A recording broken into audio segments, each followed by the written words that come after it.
తిరుమల శ్రీవారిని దర్శించుకున్న రాష్ట్రపతి ద్రౌపది ముర్ము రాష్ట్రంలోని విశాఖపట్నం, తిరుపతి, అమరావతిలను మెగా సిటీలుగా అభివృద్ధి చేస్తున్నామని వెల్లడించిన జలవనరుల శాఖ మంత్రి నిమ్మల రామానాయుడు ప్రతి ఇంటి నుంచి ఒక పారిశ్రామికవేత్తను తయారు చేయాలన్న ఆలోచనలో ప్రభుత్వం ఉందన్న గృహ నిర్మాణ సమాచార శాఖ మంత్రి కొలుసు పార్థసారథి స్మార్ట్ సిటీ తిరుపతిని మరింతగా అభివృద్ధి చేయాలంటే అందరి సహకారం అవసరమన్న తిరుపతి పార్లమెంటు సభ్యులు ఎం గురుమూర్తి తిరుపతి జిల్లాలోని అన్ని పంచాయతీలలో, గ్రామాల్లో పరిశుభ్రతను మెరుగుపరుస్తున్నామని వెల్లడించిన collector doctor yes Venkateshwar ragging పేరుతో తోటి విద్యార్థి మనోభావాలను దెబ్బతీయడం సరికాదన్న జిల్లా ఎస్పీ సుబ్బరాయుడు వంటి తిరుపతి జిల్లా సమాచార లేఖను ఇప్పుడు విందాం.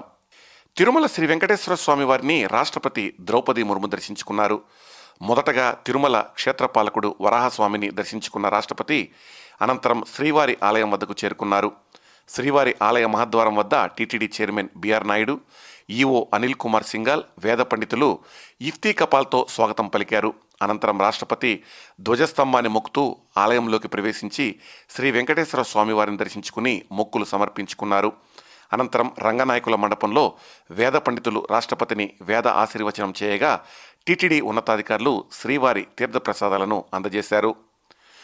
కూటమి ప్రభుత్వం వచ్చిన 16 నెలల్లోనే 11.20 లక్షల కోట్ల పెట్టుబడులు రావడంతో పాటు 9.5 లక్షల మందికి ఉద్యోగ అవకాశాలు రానున్నట్లు రాష్ట్ర జలవనరుల శాఖ మంత్రి నిమ్మల రామానాయుడు తెలిపారు.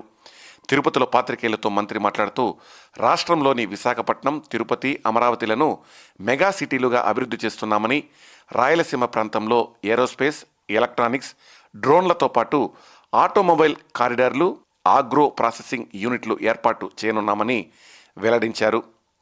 తిరుమల శ్రీవారిని గృహ నిర్మాణ సమాచార శాఖ మంత్రి కొలుసు పార్థసారథి దర్శించుకున్నారు. వీఐపీ విరామ సమయంలో స్వామివారిని దర్శించుకుని మొక్కులు సమర్పించుకున్నారు. అనంతరం ఆలయం వెలుపల పాత్రికేయులతో మంత్రి కొలుసు పార్థసారథి మాట్లాడుతూ రాష్ట్ర ముఖ్యమంత్రి నారా చంద్రబాబు నాయుడు చేతుల మీదుగా రాష్ట్ర వ్యాప్తంగా దాదాపు 3 లక్షల గృహాలకు గృహప్రవేశం కార్యక్రమం నిర్వహించడం జరిగిందని తెలిపారు. రాష్ట్ర అభివృద్ధి కోసం ముఖ్యమంత్రి నిరంతరం కృషి చేస్తున్నారని పేర్కొన్నారు. స్మార్ట్ సిటీ తిరుపతిని మరింత అభివృద్ధి చేయాలంటే అందరి సహకారం అవసరమన్నారు తిరుపతి పార్లమెంటు సభ్యులు ఎం గురుమూర్తి. తిరుపతి కలెక్టరేట్లో జిల్లా అభివృద్ధి సమన్వయ పర్యవేక్షణ కమిటీ సమావేశం జరిగింది. ఈ సమావేశంలో తిరుపతి ఎంపీ గురుమూర్తి, జిల్లా కలెక్టర్ డాక్టర్ ఎస్ వెంకటేశ్వర్, ప్రజాప్రతినిధులు, అధికారులు పాల్గొన్నారు. ఈ సందర్భంగా తిరుపతి ఎంపీ మాట్లాడుతూ టెంపుల్ సిటీ తిరుపతిలో జరుగుతున్న అభివృద్ధి పనులను మరింత వేగవంతం చేయాలన్నారు. అలాగే జిల్లా పరిధిలో కూడా పెండింగ్లో ఉన్న అభివృద్ధి పనులపై అధికారులు ప్రత్యేక దృష్టి పెట్టాలన్నారు.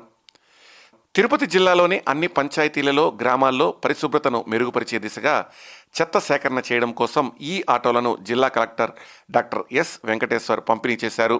ఈ సందర్భంగా జిల్లా కలెక్టర్ మాట్లాడుతూ మారుమూల గ్రామాలలో పరిశుభ్రత, శానిటేషన్ కోసం పంచాయతీలకు ఈ ఆటోలను కొనుగోలు చేసి గ్రీన్ అంబాసిడర్ల ద్వారా చెత్త సేకరణ చేయడానికి సంబంధిత పంచాయతీలకు పంపిణీ చేయడం జరిగిందని తెలిపారు. భారత ప్రభుత్వం సామాజిక న్యాయ శాఖ ఆధ్వర్యంలో అమలవుతున్న ప్రధానమంత్రి ఆదర్శ గ్రామ యోజన పథకం ద్వారా తిరుపతి జిల్లాలో 221 గ్రామాలు ప్రధానమంత్రి ఆదర్శ గ్రామీణ యోజన పథకం కింద ఎంపిక కాబడ్డాయని కలెక్టర్ వివరించారు. తిరుపతి శ్రీ వెంకటేశ్వర విశ్వవిద్యాలయంలోని శ్రీనివాస ఆడిటోరియంలో యాంటీ ర్యాగింగ్ అవగాహన కార్యక్రమం నిర్వహించారు. ఈ కార్యక్రమానికి ముఖ్య అతిథిగా జిల్లా ఎస్పీ సుబ్బరాయుడు హాజరయ్యారు. అనంతరం ఎస్పీ మాట్లాడుతూ విద్యార్థి లోకానికి మానవతా విలువలు పెంపొందించడమే అసలు విద్య అని పేర్కొన్నారు. ర్యాగింగ్ పేరు మీద తోటి విద్యార్థి మనోభావాలను దెబ్బతీయడం ఎట్టి పరిస్థితుల్లోనూ సరికాదని, కొత్తగా విశ్వవిద్యాలయాల్లో అడుగుపెట్టిన విద్యార్థులను భయపెట్టకుండా స్నేహపూర్వకంగా ప్రోత్సహించడం ప్రతి సీనియర్ బాధ్యత అని ఎస్పీ తెలియజేశారు. ఇప్పటి వరకు తిరుపతి జిల్లా సమాచార లేఖను విన్నారు. వచ్చే నెల మరింత సమాచారంతో మళ్ళీ కలుద్దాం. వ్యాఖ్యానం తిరుపతి జిల్లా ప్రతినిధి ఎన్ జగదీష్.